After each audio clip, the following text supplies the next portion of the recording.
Hi friends from around the world, thank you this is a bonus session for those who were brave enough in order to sign up to the case law, to the video series on European case law.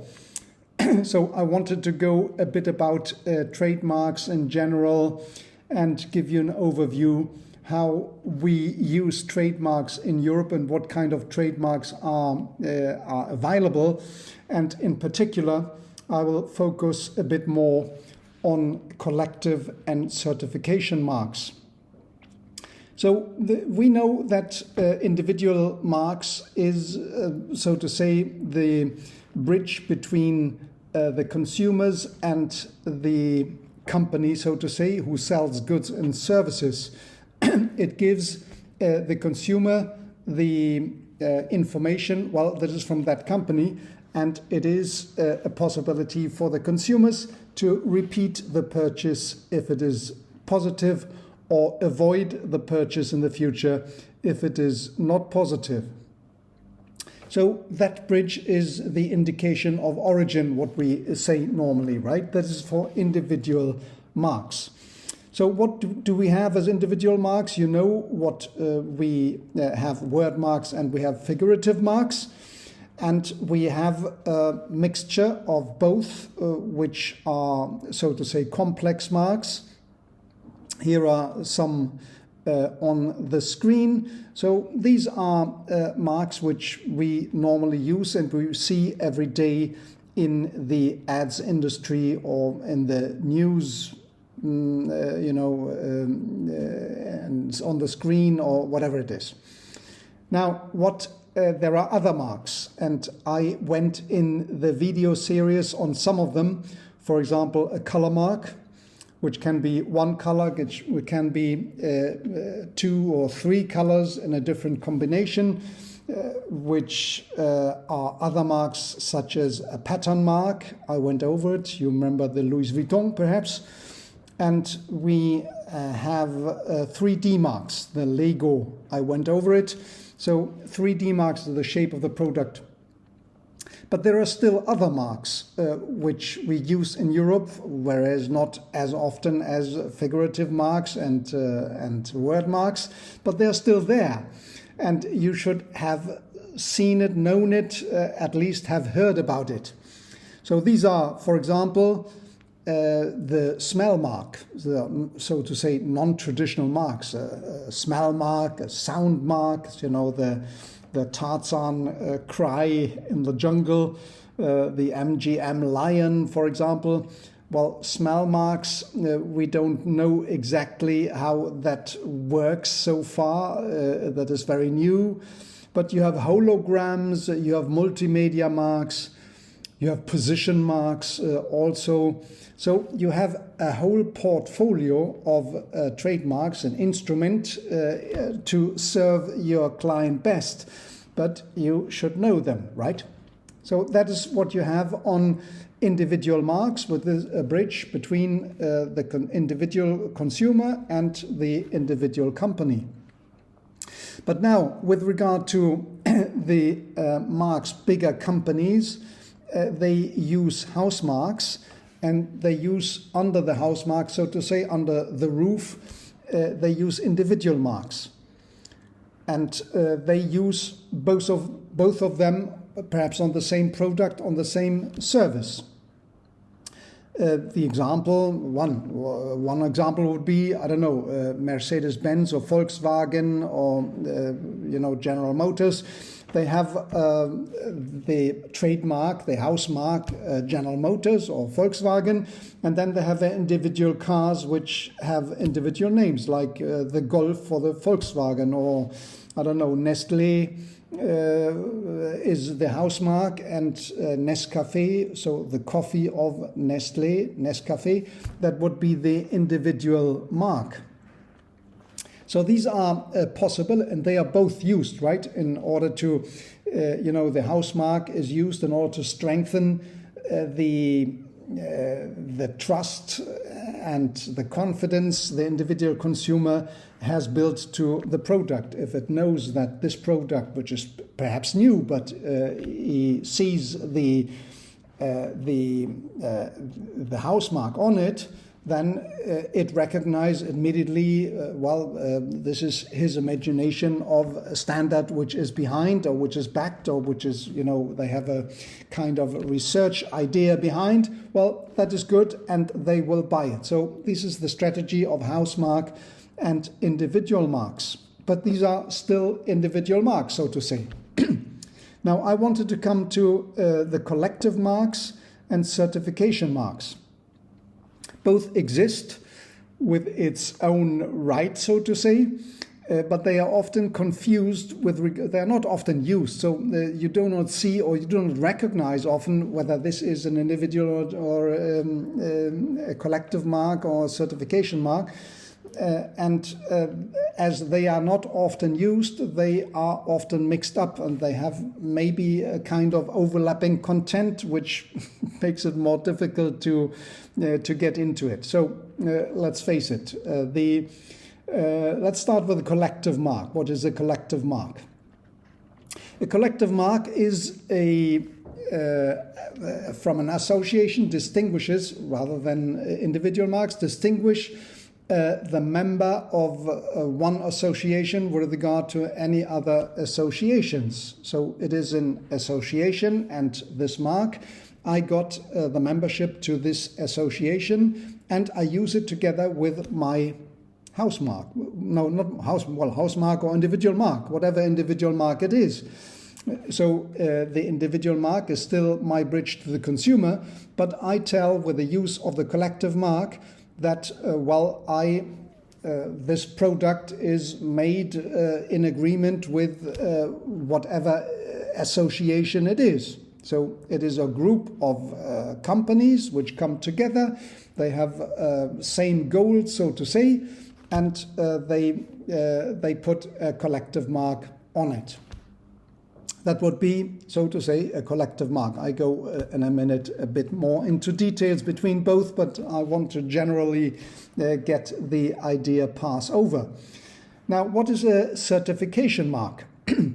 A certification mark is a mark which indicates to the consumer that it qualifies with certain standards of quality.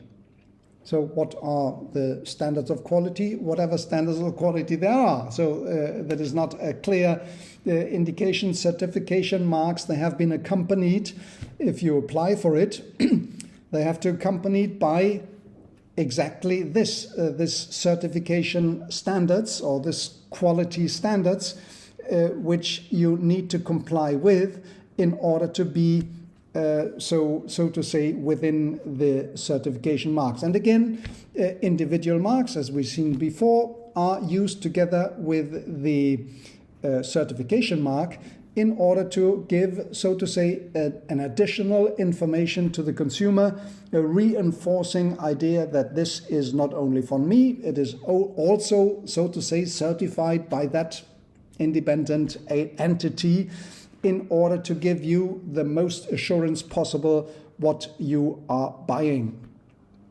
So these are the two marks is for the group of persons or members or whatever, and I will go a bit into it. Here on the screen you see now what is an overview, and I think it is best to see on this overview how to explain one and the other. For example, as I said, the collective marks identify the goods and services from member of that certain association, whereas for certification marks, the identification with regard to the consumers is complying with a certain quality standard, right? So that is an important distinction. Association that may stand for certain quality. So it also may convey some quality standards if it is well known for certain quality, but the certification marks are just for that. Now, for collective marks, the use of the mark is by members only, right? So non-members would not have the possibility to use that mark. And for certification marks, it may be anyone who complies with that quality standard. The quality standard I said before, which has been transmitted also to in that case in Europe, EU IPO, for example, for a European Union certification mark, where you need to put this certification process or the quality standard, etc. You need to put this on paper. If you need it or you want to make it, I think on the EU IPO website they have a template, so it makes it easier for you to establish that quality standard or help your client to establish that quality standard. Now, for collective marks is generally free use. It may be that the association wants a fee from them, but in general it's a free use, whereas it is based on payment for certification marks. And that is that the certification mark wants to guarantee not only to the public what would be a quality standard, it has also control function with regard to these goods, and this control function, well, they had some cost behind. Now, the collective marks can be used by simple authorization of the association to the members. So you are now part of and you want to comply what this association is standing for. So you get the possibility to use the mark. Whereas in the certification marks, this compromise must be a bit stronger. And there is often a control of the process of production of the goods or the delivery of the services if they have a certain certification. Now, the collective mark owner, the association, is allowed to use the mark for own goods. That is possible, whereas it is not possible that the owner of the certification marks for its own goods use the certification marks. That has to do with the control function. So the owner of the certification mark is rather responsible for the control that everybody complies with.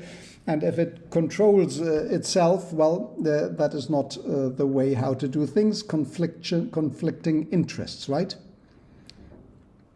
So the owner is a collective mark, is an association, the association of producers, often of the same goods, whereas the certification mark owner is an independent entity, so to say. And the collective marks we went over, I think, in the Manchego case, cheese case, can be used for geographical indication of the goods and services, whereas it is not possible for certification marks. It is rather on the quality of the goods, but not with regard to the origin of the geographic origin of the goods. And finally, these are the explanations on it, but they're codified in the EU in Article 74 to 82 for collective marks and 83 to 93 for the certification marks. So that is the overview I want to give you on a table. I think it is better to see this concretely rather than having it only mentioned by word only. Now, I want to, a last comment here on this is also with regard to the GI. So I mentioned just a moment ago the geographical indication of the goods and services, and the GI is precisely about that. What happens often is that the collective mark is a first step for applying a GI. A GI, you would not make a GI from one moment to the other unless it has been proven on the market, and the GI process is very long, whereas collective trademarks can be done immediately. And all the big GIs which have been created all over the world, so to say, they started out small with something which must be proven on the market, and afterwards it will be going bigger and bigger. So GIs are differently codified, so to say. We have a commission regulation on GIs, on different GIs, in fact, on one on food and one on spirits and drinks and one on wines, etc. So they are about, in order to group them together into one regulation, and it will come at a certain moment, but it is not yet there that near. So this is being in the process. But my point here is collective marks, certification marks, and GIs are all different. They are all possibilities you, lawyer, have to serve your client, and once you get the objectives of your client's business strategy, you can apply the right tool to it. But you have to understand them before, and hopefully this gives you a certain overview over what is in the shelves for you to use.